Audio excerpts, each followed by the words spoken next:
It's a hard knock life for us. It's a hard knock life for us. Hello people and welcome back to my channel. I am coming to you live from my bedroom floor. We are in week, I don't even know, I think 8-ish of quarantine. Now, I don't know about the rest of you, but this quarantine has put me on a roller coaster ride of literally all the emotions. One minute I'm super excited and motivated and happy and positive, and then the next moment I'm literally mental breakdown sitting on my bathroom floor, and that is not an exaggeration. So I think it's fair to say this whole pandemic has definitely taken a toll on everyone's mental and physical health. It's super important that we talk about it. We're staying inside because we want to save lives and we want to prevent the spread of COVID-19, but we still need to be taking care of our mental health. Now, just a little quick backstory on my journey with my mental health. I have been on antidepressant and anxiety medication for probably over 6 years now. I've seen a therapist. I've kind of done the whole realm, and I know how much of a privilege that is because unfortunately not all people have access to professional help and guidance. Just to preface this all, this isn't me parachuting into a topic that I have no personal experience with this. I have battled my own demons. I've gone through depression, depressive states, anxiety, panic attacks. I've done the deal. Now, obviously not to the same extent as a lot of people, but I definitely have had my fair share of moments. But with that being said, today's video, I want to just give a couple quick feasible tips and ideas of what to do when, quite frankly, you just find yourself crying all the time. It's a sadness that I've never felt before, because usually when you feel sad, you can go out and do something, or you can go to a friend's house to kind of shake that feeling. This feeling of isolation and just being trapped in four walls is a different kind of sadness. And this is what I've been doing to kind of cope and take myself out of those situations and even just temporarily kind of lift that burden. Before I get into all like the self-help, fluffy, bubbly tips, I think it's really important to acknowledge that depression and mental illness is a real disease and diagnosis, and it can't be fixed by a bubble bath or a face mask. I am bringing on an expert to talk about what are the real implications, and if you're actually suffering from like a depressive or a manic episode, what you should do. And that is my sister. If you don't know, my sister is in her 4th year of medical school. She is studying to become a psychiatrist with a focus on mental health and addiction therapy. In the past, she was an RN nurse. She worked in an addiction rehabilitation center. She's worked in hospital setting. Her medical expertise and experience is pretty top-notch, if I do have to say so myself. And so we are going to give her a call. She lives in Louisiana, kind of the root and hub of a lot of COVID issues right now. Irma! But from a medical perspective, can you give a little background of kind of the mental health repercussions you've seen because of this pandemic and virus? The effects of isolation. Quite frankly, we're out of practice in engaging with each other. And what happens when you sit and live inside your own head for a prolonged period of time is whatever sort of thought processes were brewing in there become exaggerated. And if those were healthy thought processes, but if they weren't, it's a little bit frightening. I think it's important to address that, to know that people aren't alone in this. Because when I find myself like just randomly crying throughout the day, you kind of feel like a freak. For people to know that this is like a basic human reaction. If there's a little issue, like a little mental issue you're having, it becomes extra large, like supersized. If on top of having the mental issue, you start to judge yourself for having the issue. We probably need psychological tuning up after something like this. Ain't that the truth? So if someone's feeling this way, when do you suggest it's time to seek professional help? Like, what's the difference between just feeling sad and like just wanting to stay in bed and cry and actually being like, okay, I need to seek help for this? Well, obviously it's never gonna it's never going to hurt to go to your primary care doctor. That's always a good way to go if you want a straight, objective answer. Another option is to reach out to people that you were close to before quarantine, debrief, and see if you can kind of remember what things were like before all this hit. And if that sort of lightens your mood and your outlook, then just lean into it. Because something big did happen. We can't ignore that. And we are on the rise of a telemedicine fanfare. Actually, the cool thing, there are some pitfalls to telemedicine, but with mental health and primary care, like establishment and psychiatric care, there's a huge place for this. It's perfectly safe. There are more and more appointments available every day, and you can do it on your phone, in the car, while you're parked. The thing about mental health is you really can't be your own judge. Yeah, you need that third party. And there are all sorts of virtual counselors out there. Like, that area is booming. There's so many talented people in the world who are staying home from work and needing to operate remotely, and one of those areas that can still work is counseling. So what would your one piece of advice, obviously you could go very deep into this, to someone not feeling like themselves, they feel like their mental health is just kind of in the garbage right now, what is your one piece of advice for them? I would say keep going, because this will not last forever. It is so surreal. We're going to look back on this the rest of our lives, and the most dangerous thing is to believe this is a permanent state, because it's not. And now bring in me with absolutely no credibility in the medical field, no sort of formal or informal training to say the least, and I've compiled a list of things I've been doing in my diary. So who's the real professional here? So the first one is the most important thing, and if you're sitting down, laying down, and you just feel absolutely awful, you need to get the F up. All it sometimes takes is getting up, moving around, changing your environment. It's critical. When you've been sitting in one place too long, laying in bed too long, you really can go down a dark path. Even if you go lay down on a different couch, you need to get yourself up and moving a little bit. Okay, and now on the contrary of that one,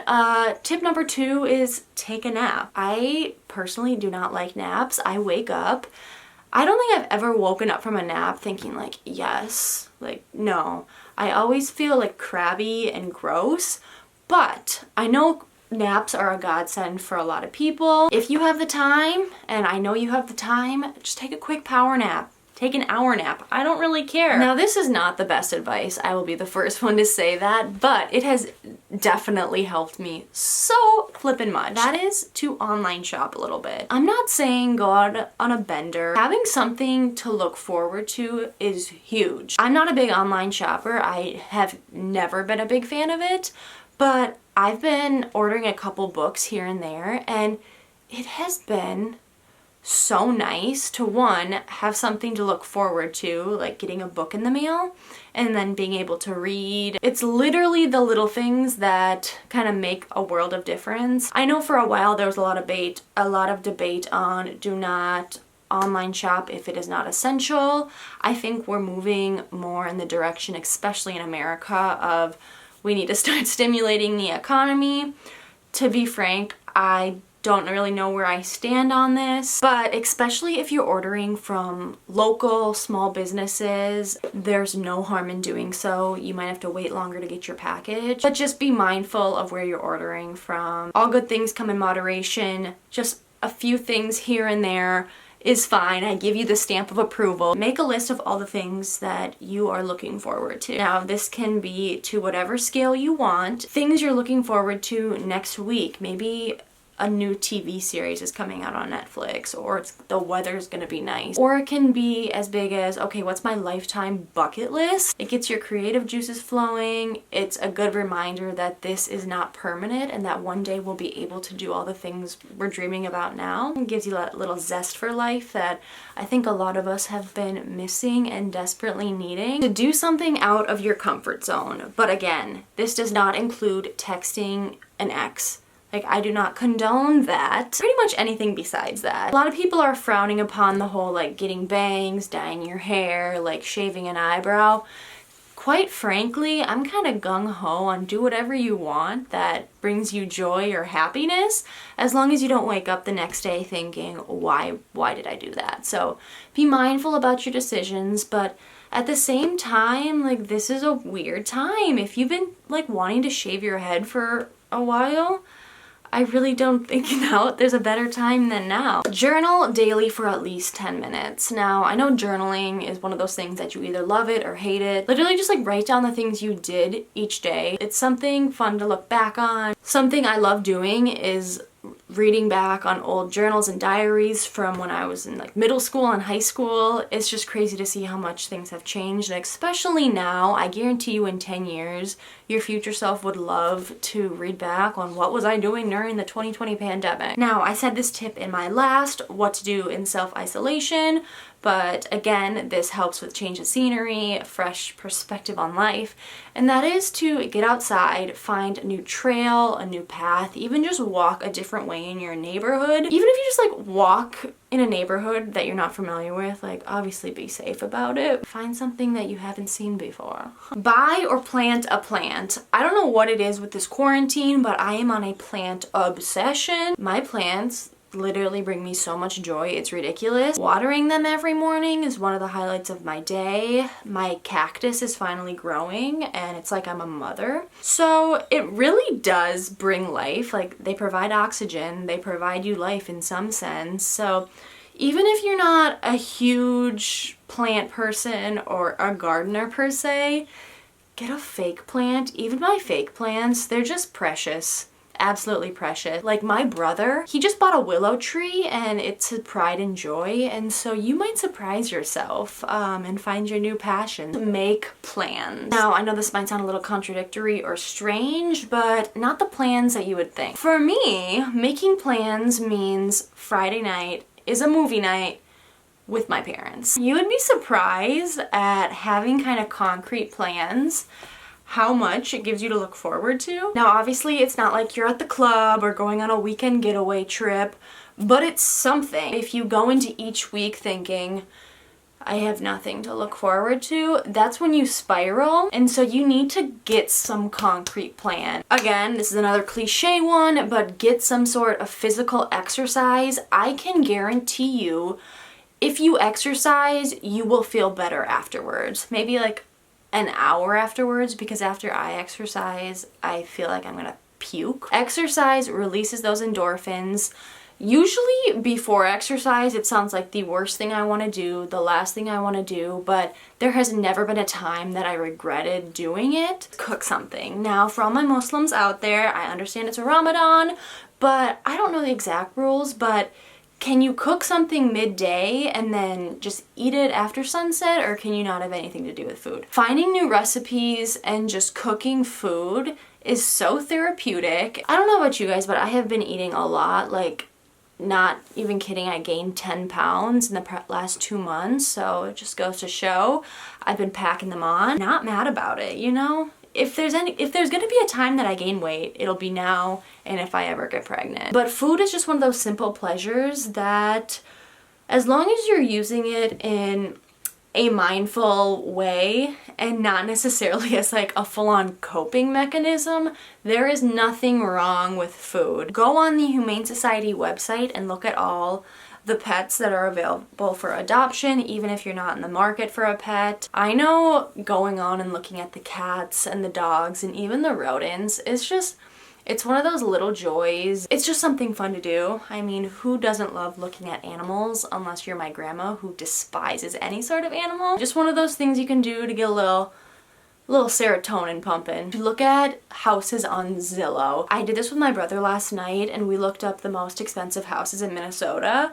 I mean, it did make you feel very inadequate afterwards. Now, on a not so fun note, but just as important, wash your dang bedding. This is embarrassing, but I do not do this nearly enough. I've gotten better about it in the past few years, but sometimes there were like months that I'd go without washing my bedding, which is absolutely disgusting. It's one of those things that you're just it's literally the last thing you want to do, but that night and the nights after, I sleep like a rock. Clean something. Cleaning is probably one of the most therapeutic things for me. When I'm super anxious or just in a really bad mood, I clean the bathroom. It's kind of disgusting, but it really does help. My mom knows I'm in a really not a good place when she can hear me scrubbing the toilet. There's just a sense of satisfaction after it, and you feel kind of productive too. Being inspired to create is probably one of the best feelings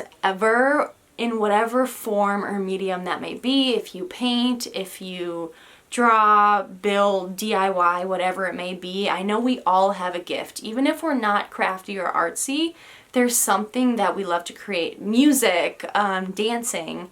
Pinterest for me is just my starting point because personally I love like DIY crafts and stuff. But I think it just comes down to create something. Put your negative energy and emotions and create something out of them. Pluck your eyebrows. When I'm in a really bad mood, I usually turn to self-deprecation. That kind of spirals me towards just a really bad self-image. And if there's anything I can do to kind of uplift and make myself feel better, I'll do it, and it comes in the form of plucking my eyebrows. Stop listening to music that you know makes you sad. I don't know what it is about us when we're feeling depressed that we like turn to just really sad emo music. Like, why do we think that's a good idea? And you're consciously doing it too. You're like, I know this music isn't gonna bring me up, so turn off the dang playlist. Turn on something upbeat that you know will bring you into a good mood, even if it sounds horrible and all you want to do is lay in your bed and listen to Stay by Rihanna.